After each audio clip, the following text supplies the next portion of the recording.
Welcome to the Oxidized Podcast. I'm your host, Rusty Cook, and with me is my perpetually confusing friend, Sal Mendez. Sal, how you doing today? Yeah, pretty good. Is that right? Yeah. Just pretty good? Life is hard. Life is hard. Life is very hard. But, you know, we make our way through. We make our way through. I mean, you know, you get busy, and for some of us, you know, we play games, and that's how we make it through. Yeah, a lot of the games on the PlayStation Store for PlayStation 3 and PS Vita is getting removed, so that's why life is hard. That is a very good reason why life is hard. It's a sad day. It really is. So I heard about this the other day, and I think you probably heard about it a little before I did, but what exactly was I didn't read the article. What did you read exactly? So I've been watching a couple of other videos and reading some articles about how PlayStation 3, PlayStation Vita stores are shutting down, or like the servers are shutting down. So pretty much all the games that are on the PlayStation Store for PS3 are pretty much just going away forever, and there isn't any sort of background or save data for, you know, all the games that are like, there's no, what's the word I'm looking for, preservation of these games. So basically they're just gone. They're just gone. And you know, that's actually really unfortunate, because I mean, you know me, I've pretty much grew up with PlayStation. I didn't have Xbox or anything like that growing up. I only had the PlayStation. So for me, I have a lot of games on PlayStation 3. I didn't own the Vita, but the PlayStation 3 definitely, there are a lot of games on there that I'm going to be missing out on, or unless I can download them before they all go away. But yeah, definitely something that's unfortunate. And there's a whole backlog of games on there actually that's just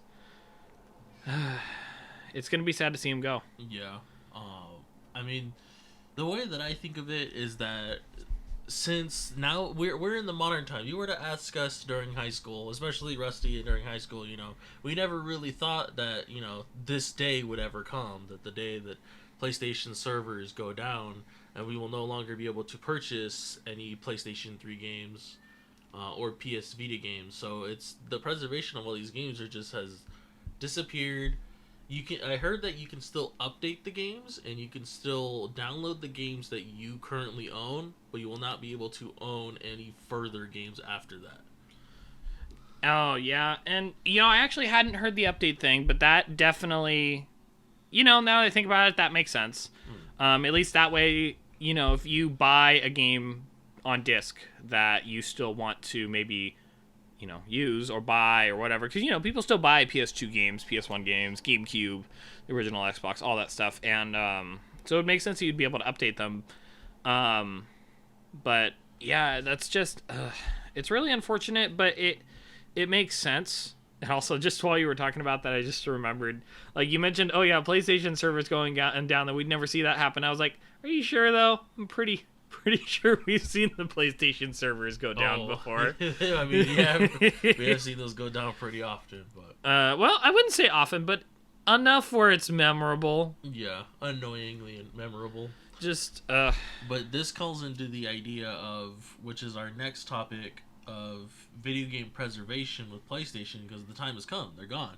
So does this mean that emulation is the next possible future for PlayStation 3 titles that no longer exist? Because I know that they have the PlayStation Now, which contains PS4 and PS3 games, but not all of them.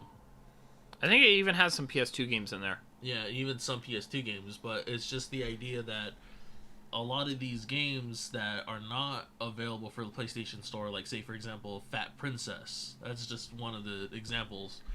I actually never got to play Fat Princess. Yeah. I wasn't, like, back when it first came out, I was like, oh, this looks dumb. Yeah. But, like, you know, I heard a lot of good things about it, and that'd be something I would be down to go back and play. But yeah, definitely, you know, emulation is, I guess, probably the way to go. I mean, you would probably know a little more about emulation than I would, but from what I understand, pretty much, you know, I I can't think words today. That's okay. We don't need words. We just make sounds here. We just that's all we do. It's just sounds, and if you guys understand them, that's happy coincidence. Yeah. But I know that you have on your computer at least emulated PS1 and PS2, probably. I've emulated almost all the consoles up until the original Xbox. Oh, okay. That's still quite a few. Yeah. So, and by all consoles, I'm assuming you mean not just PlayStation or Xbox, but the NES, the SNES, the 64. Have you ever emulated the Atari? Yeah, I've emulated the Atari. All of them are available online. Great. So that means you've played E.T. Now tell me, how is E.T.? Great. One word, great. Well, what if you could say it in 2 words? Great and fun. That's 3 words. You failed. Anyways, well, let's get back here to the topic at hand. That all these games go away. So does this make emulation a plausibility of is it a right? Is it a justification? Is it legal? Is there a mutual understanding that these games they're gone. You can't obtain these games anymore. So why not be able to emulate them? Like, say for example, even with the recent Nintendo 3D All Star or Mario 3D All Stars, where I think it's a little bit of an unfair loophole that it's like, well, we released the games recently, but now they're going away too. Back in the Disney Vault. Yeah, so essentially all of these things are going into the Disney Vault. So I mean, we really got to have the conversation about emulation of its justification and is it a right to everybody to be able to preserve these games? Because I mean, if Sony's not going to do it, if Xbox is not going to do it, and Nintendo ain't going to do it, Nintendo's not going to give you what you want. I could see maybe like Xbox. They don't so much preserve the games. They do pretty good on backwards compatibility though. They have been doing well. And then PlayStation likes to do backwards compatibility when they're able to, because I know the only reason they didn't do straight up backwards compatibility for the PS4 like they did for the PS3 and the PS2 was because, and this is, I could be completely wrong, but from way back when the PS4 was first coming out, I remember reading it was basically the way that the hardware worked. It was incompatible with those games just because of the way the games would be installed or something to that effect. I don't remember exactly. On the disc. Yeah, something like that. But it was or it could be a wink, nudge, PlayStation Now. Just saying. That's. I mean, obviously. A reason to push that. I mean, obviously they had that in the pipeline. But there is something to be said. Like, at least they tried and made the effort. And I can't imagine, like, realistically, a lot of people subscribe to PlayStation Now just because you have to have really good internet to be able to stream and play those games consistently. And not a lot of people in the world have that ability to play all these games through a streaming service, Yeah, absolutely. But you were talking about emulation, and like for me especially, there are a lot of games on PS3 that either I never got to play or that I would probably like to play, and there is, I guess, something to be said about if it's legal or not. I mean, I definitely feel like as long as you aren't doing anything wrong by doing it, like in terms of like, you don't go to some illegal site and it's like, oh yeah, I'm going to download this emulator or whatever. Well, no, what I'm thinking is like, if the game is available right now and the publisher or distributor can receive the payment for the game you have purchased, then you should be able to, or you shouldn't be able to emulate it, or it shouldn't be right, You should have to go and buy the game and go play it. But if the game isn't available, the publisher or distributor doesn't play it, and the only person like GameStop pockets the money, then I really see no point into giving GameStop money if the game developers doesn't even receive the cash. Like, or even if and then it's like, for example, let's just say Blast Core from Nintendo 64, like no one's gonna get that money. The only person that's getting that money is Carl from eBay, who's going to get that money, nobody else. So it's so what's the point if like you should be able to emulate. So I think emulation since day one has been valued. I appreciate and I justify the idea of emulation. I know Rusty back then didn't really care for emulation. He kind of vilified it, but as you heard from his opinion right now, it's he's not as against it. Yeah, my opinion and my stance on that has changed a lot, but that was, the time you're talking about was probably like, what, 6-7 years ago, Yeah. give or take, which, we're all much younger and much different way of thinking years and years ago, it's definitely something that, yeah, back in the day, I used to dislike the idea, and to a certain degree, I still do. It depends on what it is for me. Like, for instance, if it's a new game that's coming out, okay, it's been out a year or two or something, and I'm sure people pirate it and do all that stuff. And I know the game companies today find ways to prevent pirating, and I understand that. I fully on board with that sentiment, that idea. Yeah, and I will say there is some value, at least to me personally, about. Like, for instance, here in town where we live, I don't know if this is a multi-city company. I'm pretty sure it is. I don't know how quote-unquote local it is, but there's a local game shop called Blue Shell Gaming that we can go to, and it's better than, GameStop in a lot of ways, where they have a lot of the old games. You can go there, and I've been there a few times. You can buy all the old consoles. You can buy...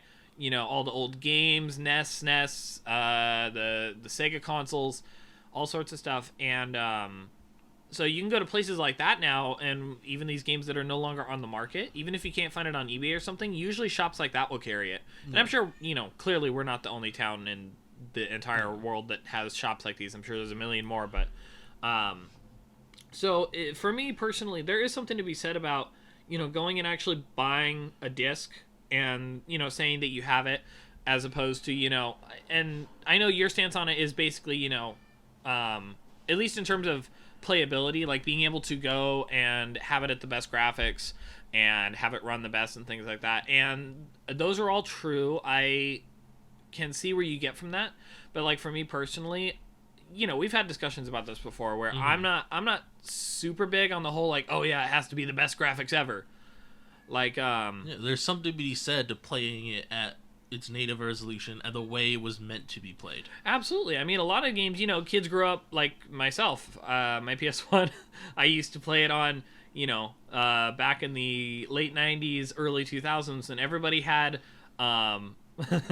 this was before flat screens became a thing, and it was back when everybody had a rounded out TV, and not like now where it like curves inward and like you can see it from all angles or something. It's like, no, the TV had your dad's beer gut.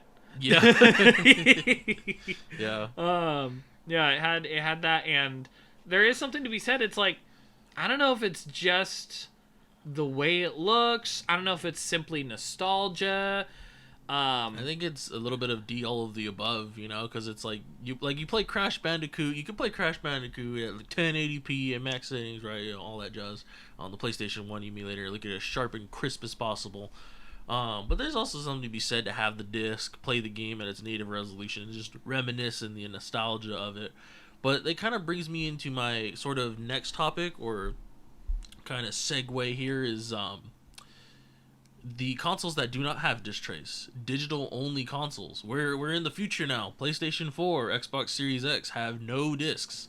So the physical copy ideology, or all of that, is just at this point, like, let's just say 15 years down the line, we're looking at the future, like what's going to happen with that digital only, because like a lot of games are becoming more digital only than they are becoming physical copies. So then what do you do, And that's very true. Like, for me personally, I know that's kind of what we're transitioning to anyway, and this might just be because I'm old school and whatever.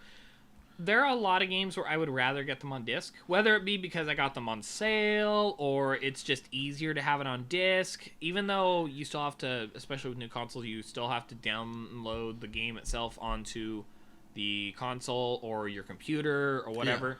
Yeah. But you know, I like there's some games for me, like on my PS4 that I have. There are some games where it's like, okay, I'm gonna want those games in there all the time. I'm never gonna delete them. They're never gonna go away. And there's like, for instance, the Crash Insane Trilogy, CTR Nitro Fueled, Crash 4. Those are all games that it's like I'm never gonna delete them. I'm never gonna not want to play those games. And so those games I'll do digitally. And you know, for there's also the variable when in terms of buying digital versus physical of you know what? Oh well, because a lot of games now will offer pre-order bonuses or specialty bonuses for either, again, buying it pre-order or buying it digitally. Like, for instance, Crash 4, I know, had a digital-only bonus where you got the 90s totally tubular skins for Crash and Coco, which, you know, on the one hand, you could make the argument it's like, oh, yeah, that's something that's blocked off by not buying the game a certain way. But on the other hand, I guess they're trying to encourage being able to buy things digitally. I realize I'm kind of all over the place with this little rant of mine, but I can see benefits to doing both, is what I'm trying to say. There's a benefit to doing digital only, but I feel like especially for people who maybe are able to buy or get their hands on a console, but if you're one of the 10 people who doesn't have internet today, and I feel like that's the thing, is gaming should still be accessible to everybody. It should even if you don't have internet or even good internet. Like, my family didn't have internet for a long time. My brother, he had to download stuff using his hotspot. Took him, I don't know, 3 or 4 days to download, what was it, Doom Eternal? Which is like, that's horrible. Yeah. So I feel like gaming should be accessible for everybody. Yeah. That's what I kind of want to go into, like the practicality, because we all can agree here that, or at least come to an understanding that it's best to play the game at its native resolution, its native settings, you know, quote unquote the way it's meant to be played, you know, depending whether it be PC or console. I like to take you know, PS3, 360 and behind, play those at its native, you know, nostalgia wise. But from here on out, you know, it's like the practicality of emulation, you know, the fact that you have the game forever and it'll never go away, and you can change the settings and make it the best it could possibly be. But what do you think about the practicality of just being able to like have the game forever? You know, multiple copies of the game that you purchased or assumed that you purchased, you know, having multiple copies of that game and being able to play it. Because it's like, you know, we go Pokemon Ruby, right? You can't find Pokemon Ruby anywhere. You can't buy it from Nintendo. Or if you can, it's going to be like $500 on eBay. Exactly. So shouldn't you be able to download the game and have multiple copies of it and save it, so that way at least one person in the world will have Pokemon Ruby available to them, you know? It really does scare me for the future of the gaming industry, especially sometimes with consoles, because it's like this is gonna happen again. It's gonna happen where, you know, PS5 is gonna have their server shut down when PS7 comes out, you know? Yeah. So it's like, what are you gonna do, you know? It's really bizarre, and I had a point and I forgot it. That's okay. We'll circle it back around. But yeah, definitely. It's just concerning. Oh, that was my point.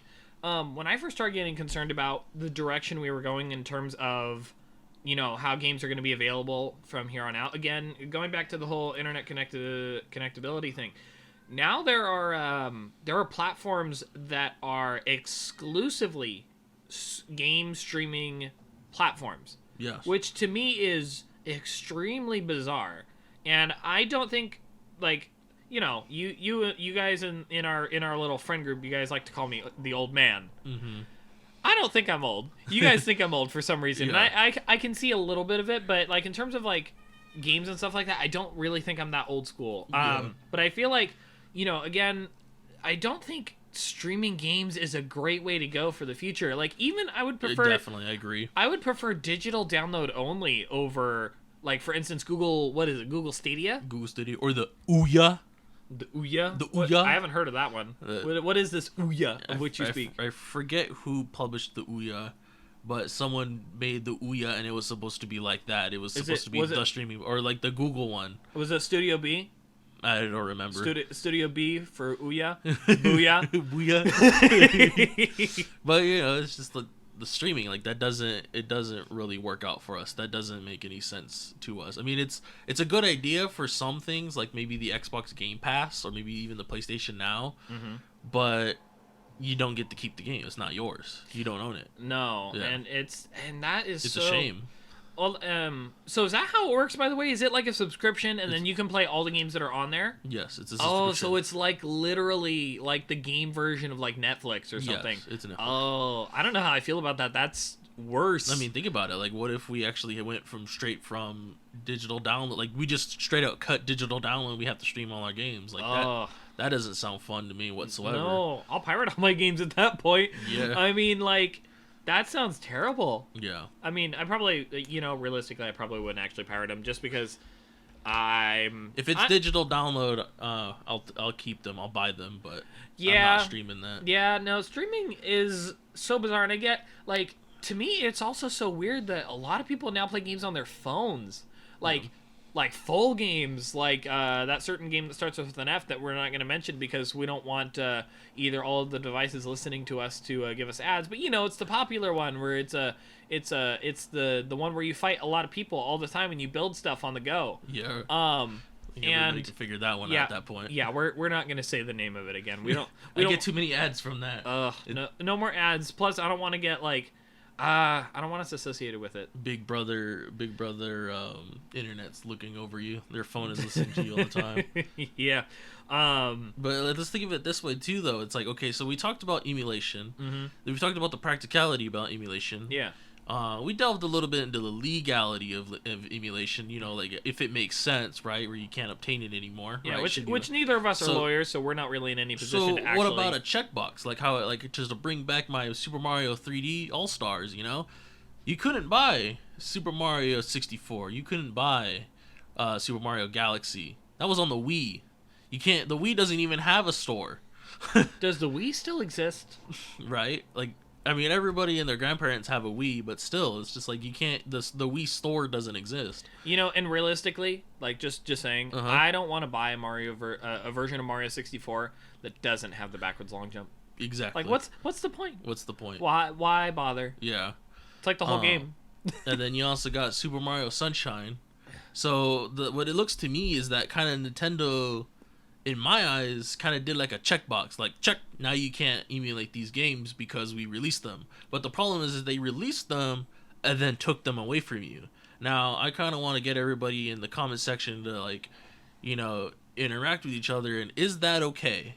Is that okay to make a game? That said, if you guys are gonna chat with each other in the comments, keep it civil. Yeah, keep it civil, please. No flame wars here. We appreciate we support a discussion. We don't like to bring out the force in people. That's a lie. YouTube loves it when you guys comment to each other. Flame war as much as you can. YouTube loves the comments. But anyway, joking aside though. But like anyways, is that justified? The fact that they could just take it away and then check that box and then be like, well, now you can't emulate it because it was available. But the thing is that those games are emulated games. They're just on their consoles. They didn't remake them. They didn't remaster them. They're ports. And from what I heard, they're poorly emulated. I mean, yeah. I played them. I bought the 3D All-Stars collection just because, I wanted to play those games again and, call me a sucker or whatever. But, I like those games and I'm a simple man. Yeah. It's a very simple way to buy it. And it was like, what, $30? 60? Yeah, $30. I don't remember how much it was. It was like $40, I think. It was like 40. Yeah. Which $40 for 3 quite old games sounds like a little bit to me. Yeah. So for him, he likes the 3D All-Stars bundle, and I can appreciate it too. But for me, I really couldn't see myself purchasing those games again because one, I already did, and two, I can already have those games and run them better. Yeah. And I get Super Mario Galaxy 2. And you know what? Actually, that's something I guess to be said for me is I never bought those games. Oh. Now, if they were to do like a port of New Super Mario Brothers for the DS, I probably wouldn't get it just because I actually still have my functioning DS and I still have that game. So, which Oh, I love that game. But is it fair though to just like make that box can't emulate it now because we re-released it and then now you can't. You just take it away. Like you mean they released it? They released it. We would like to play. And then they stole it again. They just took them away. They're just like, take it away, Johnny. Get rid of it. Like, yoink. Yeah, it's like, come on.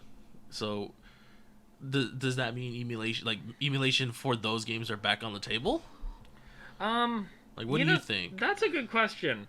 I mean, technically speaking, and I'll get into the actual point here in a second, but something I wanted to say a minute ago is you can still emulate Mario Galaxy 2 because they didn't put it in the collection. Yeah. So you can still emulate that one at least. Yeah. But yeah, I mean, for me personally, it's hard to say because Nintendo especially they're very, if you do something that even is within the realm of having the name of Nintendo attached to it, but it's not them making it, they will stamp it out instantly. Yeah. They'll freaking Bayonetta down smash that like real quick. Yeah. Here comes a giant boot. Yeah, pretty much. Which is really unfortunate, but I don't know what they will do for people. I mean, obviously people like you still have it emulated. I think my brother even on his computer, he has Galaxy emulated on there. So I don't know how they would actually go about doing that once it goes, because at the time of recording this, there's technically still 1 day for people to go and buy 3D All-Stars. Yeah. Because we're recording this on March 30th of 2021, so there's one more day. Oh my god. What? Wait a minute. What? It's just occurred to me. So today's the 30th. Tomorrow's going to be the 31st. Yes. What's the day after March 31st? April 1st? Yes, what's April 1st? April You don't think like companies have been known to do like an April Fool's thing. Mm-hmm. What if that's Nintendo's April Fool's joke? And I'm not trying necessarily to be helpful here. If anything, I would be pretty pissed that it's like they're like, oh yeah, we're taking it away on the 31st, and then April 1st pops up and they're like, haha, April Fools, you guys can still have the game. Like for me, I couldn't understand because that's a pretty good joke and that would be pretty funny. But as like a customer, I'm kind of a little bit on the like, you pulled on my FOMO. You're yanking on my FOMO. My FOMO's hurting because you make this product, you make it released for a limited amount of time, and you make everybody experience FOMO, and then you just don't do it. Which I'm appreciate. Like if they do pull an April Fools, I'll be happy because you know what? Everybody can purchase those games, and I can understand not emulating those games, right? But if they do remove those games, then I'm going to be absolutely livid, and I'm going to go and play the emulated versions of those games because that's not fair. Yeah, and I just looked it up, and they had so the initial announcement was on September 3rd of 2020, so I was thinking like, I couldn't remember when they announced it, but I was like, was it April of last year? But no, it wasn't nearly that far back. But that's just, I don't know. Now that I think about it, that's a little too coincidental for my tastes. Either way, it's either going to be bitter or it's going to be bittersweet. Either they're going to take the games away like permanently, or they're going to pull a fast one. Yeah. That was, let's see, September, October, November, December, January, February, March. So that's 8 months in the making. Yeah. I mean, I don't know. I guess we'll have to see. We'll see in 2 days. Although at the time this is going out, it will probably be long past that, and you guys will probably be like, "Oh yeah, you guys are right," or "No, you guys are stupid. You're completely wrong." And you know what? Either way, that's okay. I kind of expected that. That's my life. I'm either wrong or I'm less wrong. That's kind of how it goes. But I guess we'll really have to see come April 1st if Nintendo is pulling a fast one. I don't know. Has Nintendo ever participated in April Fool's pranks before? Not that I can remember. Not that I know of. I don't know. I know some companies will do it. Yeah. Which is, I don't know. I guess we'll have to find out. But anyway, so do you have any further thoughts on 3D All-Star specifically? I'll just leave it off, and I'm gonna leave it off on maybe a little bit of a sour note, but for that topic, it's more of a, charging $30 to $40 on a emulated game. It's kind of a little bit unfair. If that makes sense, because I mean, like I say, $30 to $40 on what is essentially an emulated game on their console. Not fun in my eyes. Yeah, I would definitely have to agree. So, did you have anything else you wanted to talk about regarding emulation specifically, or? Because I feel like we've covered a lot of our bases, all things considered. We've gotten a pretty good mileage out of this particular this topic. Yeah, this particular topic. Yeah, I think. It's just still appalling that we finally made it to the day and age where PlayStation 3 and PS Vita games just go away. They're just in the black hole now. You can't play them anymore until they remaster some of the games for PS5. Yeah, or even if they do anything at all. Pretty much. I bet you. So what did Sucker Punch last do? They last did Ghost of Tsushima, right? Yeah. I bet you that PS5 is going to be the console where they start doing their remasters. So they're probably going to do Sly, the Sly Collection remastered, and they're probably going to do Infamous 1 and 2 remastered. I would like to see some remasters. I'd just like to see ports and just preservation of these games. I bet you actually, getting really quick into, I guess remasters kind of counts as emulation, so we can talk about that a little bit today. Well, yeah, it's like a sidestep, I guess. It falls along the lines of preservation. Yes, which is very important. I feel like game preservation is a very, we want archaeologists 1,000 years from now to still be able to play Super Mario Brothers or whatever. Yeah. But let's talk about remasters. So here's an opinion, or not an opinion, but a topic. Unless you had another one, but I was gonna go with is it not is it fair to remaster, but is it fair to remaster a game and hide the other one under the rug? Where it's like because it's gone, right? You can't get the old one. So it's like, is the remaster a substitute, a replacement, or, something along those lines? Well, I think it depends on the game, and how there's a definite difference between a remaster and a remake. Yeah. So, like, for instance, well, let's go with both. Yeah. Yeah. Remaster and remake, just substitute or replacement. What do you think? Well, it depends on the game. Like, for instance, the Crash Bandicoot Insane Trilogy. Mm-hmm. I would argue so that game is a remake because while it is the original 3 games, they added, for instance, the ability to play as Coco in everything. They added stuff in Crash 1 and 2 that only appeared in Warped, such as the time trials. Yeah. Well, let's put it in one word: replacement or substitute.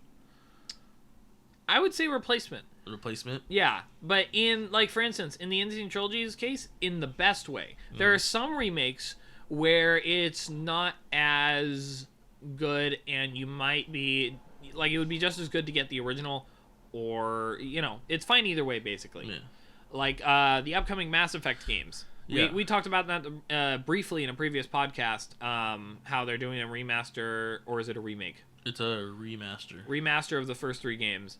And from what you told me, it sounded more like they're going for more a 1-to-1 kind of. Relatively, like, there's a few camera angles. A lot of the gameplay from 1 and 2 are going to be more streamlined, like the third one.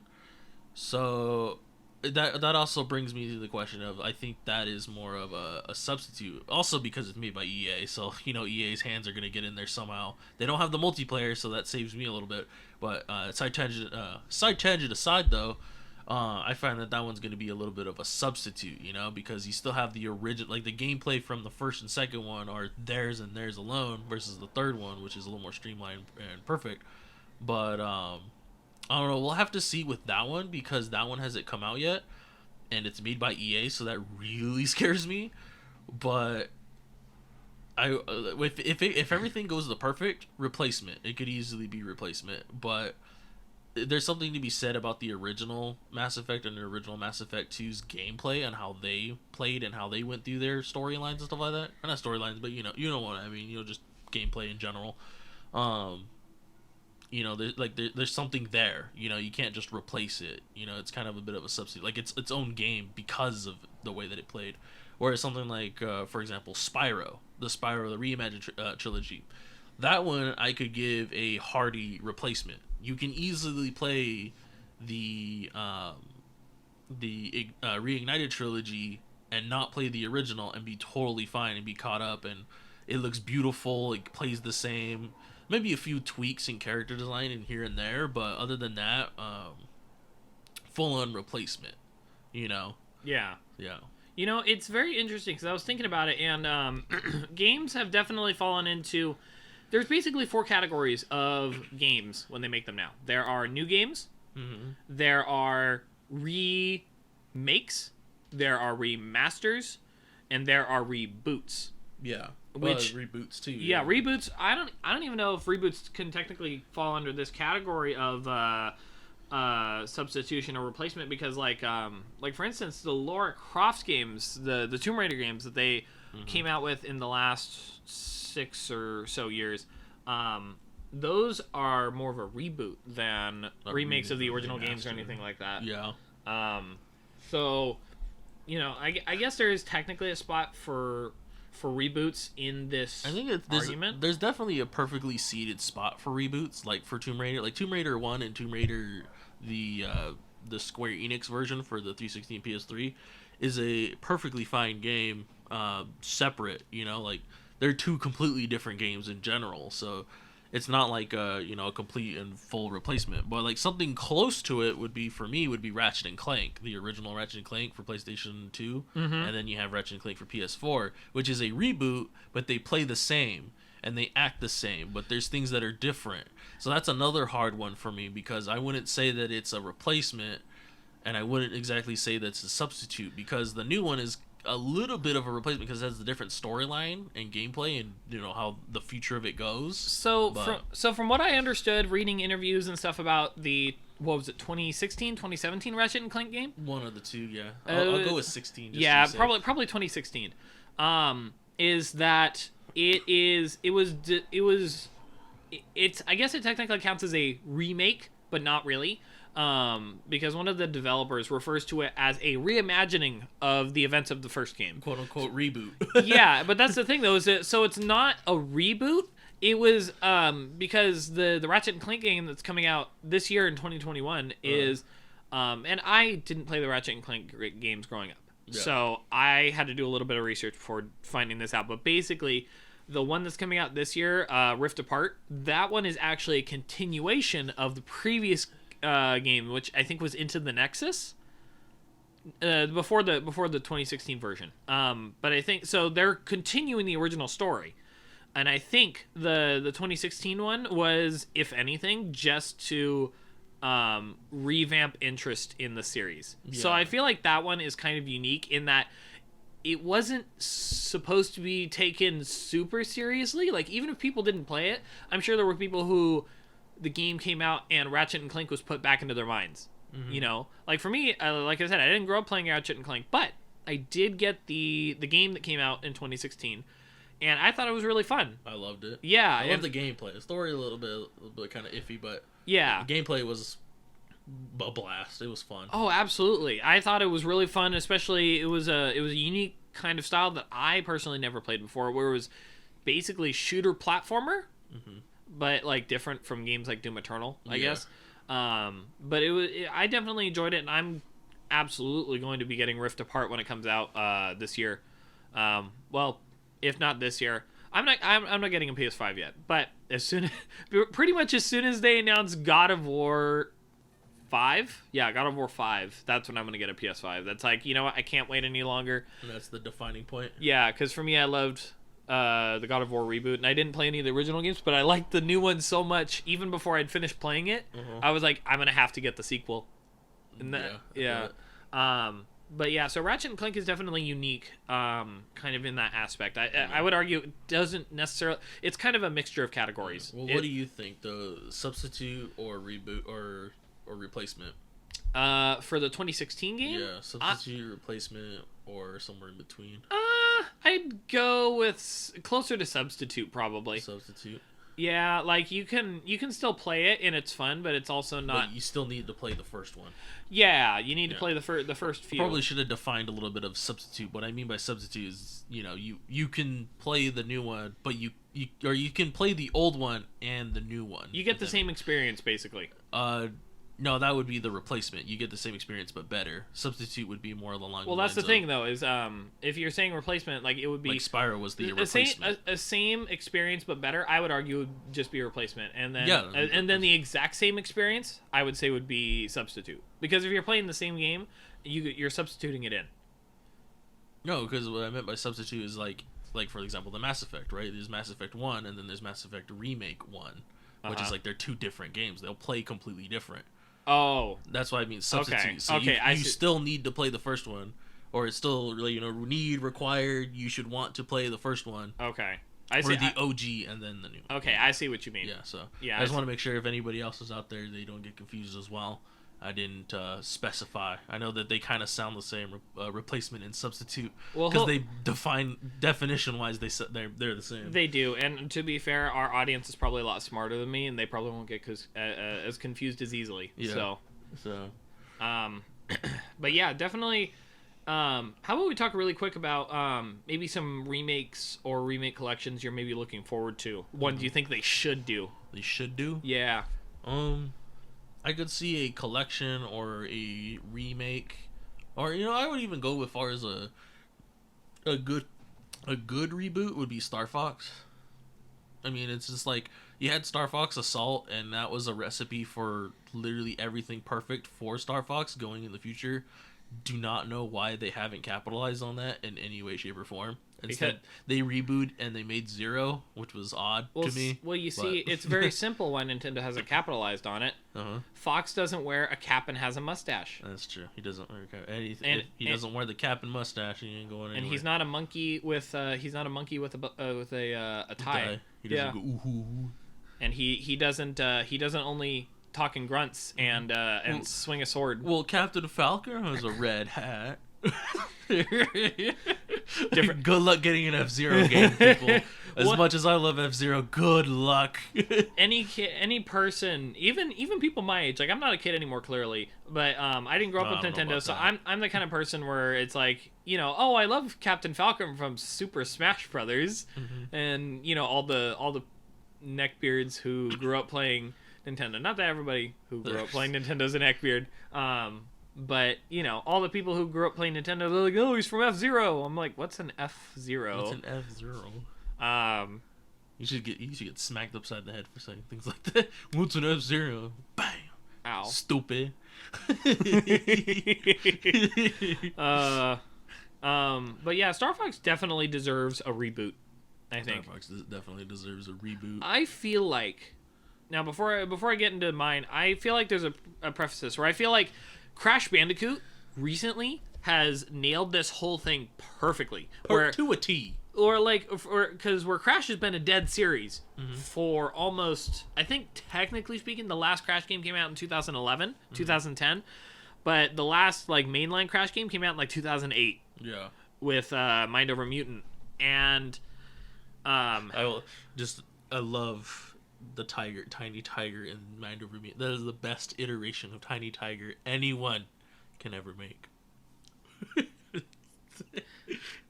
He's glaring at me right now. Your own personal wrong opinions aside, I definitely Crash nailed it, and where Crash has been dead for a long time, and then they brought him back in 2017 with the Insane Trilogy remake. It was a remake of the original 3 games. Amazing. They did a great job, pretty much recreating it almost exactly identically, but better. Then they remade pretty much the first 2 Crash racing games, Crash Team Racing and then Crash Nitro Kart, and they melded it all into one game, with some stuff thrown in from the 3rd Crash Racing game, Tag Team Racing, and that was phenomenal. I would argue that was more in the realm of remake over remaster. Yeah. Or not? I'm sorry, not remaster. Closer to a reboot with the. Yeah. We're talking about the That kart racing, the yeah, nitro kart. Yeah, that was closer to a reboot. That's what I meant. It's somewhere between a reboot and a remaster. Yeah. Or remake. I'm sorry. Definitely in that kind of faded line. Too many re's in this. Well, we're just reeing all day. That's the kind of comedy you get here, folks. We ree. But they did that, and that was phenomenal. I love that game. And then they brought back a actual mainline, closer to the original series, Crash game that was still new, still had all sorts of new stuff about it, gameplay-wise, but it still used enough of the old formula. I feel like there are a lot of game series that would benefit from this. Yeah. For instance, one series that I've always wanted to play but never got the opportunity was the Sly Cooper series. Mm-hmm. And I feel like, like I mentioned earlier, Ghost of Tsushima definitely, was a great Sucker Punch game. They did a great job with it. But I really feel like Sucker Punch would make a lot of money by starting to do a little bit of remakes. Mm-hmm. How many games are in the Sly collection? Is it 3 or 4? 3. 3 games? 3 games. Okay. Yeah, I think it's 1, 2, 3, and the Thieves Raccoon. No, wait. I don't know. I'm a little bit foggy on the games on Sly. It's been so long, but I think there's 3. I'm gonna go with 3. Final answer. Bzz. Final answer. Final answer. Everybody's gonna tie a rope around my neck after this. I'm gonna look it up real quick to make sure I'm right. That's okay. But yeah, Sly Cooper, it would definitely be a collection I would get. Like, again, I've never played a game, but I've always wanted to. That would be something that I would definitely buy the remakes of, and then I could totally see them reviving that series. Same thing could be said for the Infamous series. At least the first 2 games and the kind of sub game that came with 4. Should've went with there 4. were 4. 4. I failed. Oh, that's right, because they had 3 it was Back in Time. That's the one I was with. There was 1, 2, 3 Back in Time. Come on. They had 3 on the PS2, and then they had 1 on the PS3. You goofed. Actually, you know what I realized is that actually follows kind of the same thing that Crash has for its 4 games, because you had Crash 1, 2, and 3, and then something about time. Yeah. It's about time, and then Sly Cooper was Time Heist, or was it Back in Time? Was it just Back in Time? Back in Time. Okay, yeah. But yeah, Sly Cooper, the Infamous series, at least the first... Thieves in Time. Thieves in Time. Thieves in Time. Okay. I remembered it. Okay. Yes. Sly Cooper, Infamous. I also feel like I would love to play a remake or remaster of the first 3 God of War games. Especially because, again, I enjoyed the first one. I tried playing God of War 3. I've kind of fallen out of it. I really need to beat it. Because I'm still pretty early in the game. I think I'm still trapped in Hades. Or is it just trapped in Hell? Which one is it? Because I know that the Underworld. It's just the Underworld. It's the Underworld. Oh, that's right. Because Hades is you're inside Hades. Gross. Kratos is inside Hades. Gross. My boy. Don't do that. Why do you do this, Daddy? To me? Boy. Daddy. Boy. Anyways. But yeah, I would love to play a remaster or a remake of the original 3 God of War games. What about you? Any other remasters or remakes you would like to see? Or maybe games you think should just be straight up rebooted? Well, I mean, like the Mass Effect. I'm hoping for the Mass Effect, but that's getting remastered.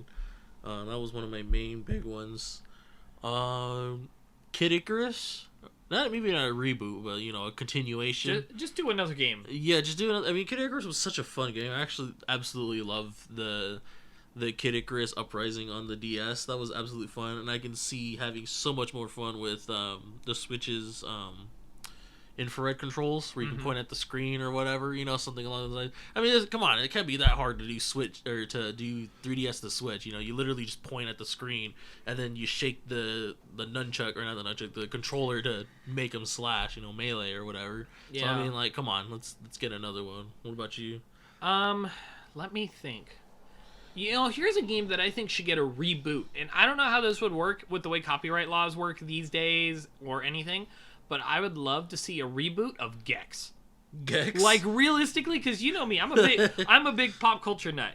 And Gex was literally a platforming game about referencing pop culture. Let's do it. Like, I'm 100% down for that. I mean, I'm down for just a dumb, fun kind of platforming game. I mean, why not? That's what Gex was. It was just a little bit of a dumb, fun platforming game. I mean, heck, that's another thing too. We can also play off of movie tropes of today, movie stereotypes and all that. You know? Yeah. I mean, that's the whole thing was TV show and movies. There's plenty of it's like been like years since Gex came out. You got to do the Gex trilogy. You got to do Gex 1, which is about movie tropes, Gex 2, which is about TV tropes, and then Gex 3, which is about video game tropes. Oh, I can see that. Just do the trifecta. Yeah. Oh, I'd be down for that. Just finish all three of them. I love me and my pop culture references. Yeah. Oh, that'd be great. Anything else that particularly comes to mind for you? A remaster of BioShock would be fun. That would be great. I mean, they technically have the remasters for current gen.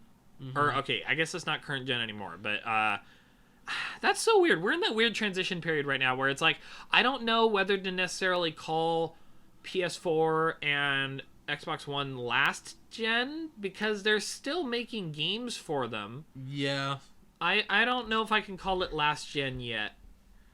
Like, it's on its way out, but we're not... Okay, so what I think is that you can't call it last gen. You can just call it... I mean, you can still call it, like, current gen or whatever, but you can call PS5 and Xbox Series X, like, new gen. Or next gen still. Because they are the next gen. Yeah, that's true. Yeah, like, we're in the current gen, PS4, like Xbox. they have their foot in the door, but they're not all the way through yet. Yeah. Yeah, I don't know. I feel like we've kind of covered a lot. Is there anything else you kind of wanted to talk about today, Sal? Are you doing pretty good? Yeah, I think I'm doing pretty good. I mean, yeah, we kind of got all the topics that I wanted to get done, you know, emulation, the understanding of emulation, how I feel about emulation, or how Rusty feels about emulation as well. You know, is it justified for Mario All-Stars and all that jazz, and then, you know, maybe a few games we would like remastered or remade or rebooted. I think that's a perfect way to end it right there. Absolutely. I mean, yeah, I'm getting pretty I feel like we've kind of covered it. We accomplished enough, yeah. So with that, I guess we'll kind of just end it there. Sal, where can everybody find you out on the internet? You can find me on my YouTube channel, Sal Mendez, or I think it's Salvador Mendez. I don't know why I keep mixing it, but Salvador Mendez, and has a picture of my cat Sylvester looking just absolutely livid or tired. It's one of the two. It's definitely a mood. His face. It's hard to tell. Yeah, it's hard to tell. He's a little bit of both every day. So he is. Aren't we all though? Yeah. Aren't we all? As for myself, you can actually find me you can find both of us here clearly on the Oxidized Podcast YouTube channel. You can also find me over on Twitter at megaartist923 or over on Tumblr under the same name. So megaartist923.tumblr.com.